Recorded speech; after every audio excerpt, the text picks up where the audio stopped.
Welcome back to my YouTube channel. So आज हम paint करेंगे ग्लास बॉटल को और बहुत ही यूनिक वे में हम उसे डेकोरेट करेंगे। तो सबसे पहले हम एक डोर बनाएंगे बिकॉज हम यहाँ पर एक ब्यूटीफुल सा हाउस ड्रॉ कर रहे हैं। देन ब्यूटीफुल सी विंडो पेंट करेंगे।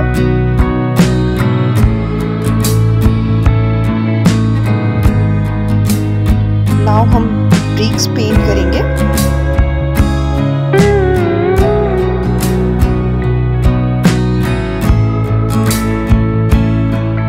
या मैं एक्रिलिक कलर्स यूज कर रही हूँ।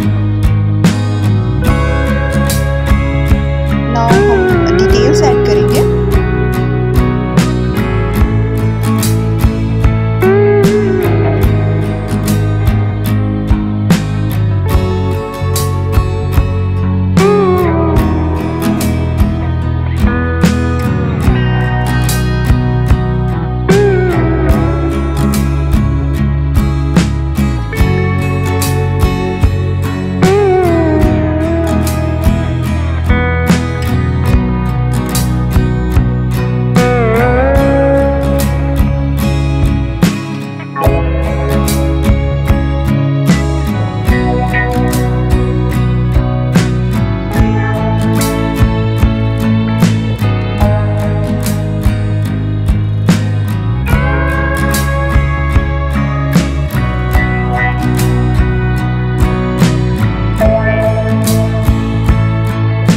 अगर आपको ये वीडियो पसंद आ रहा है तो please do like the video and subscribe my channel.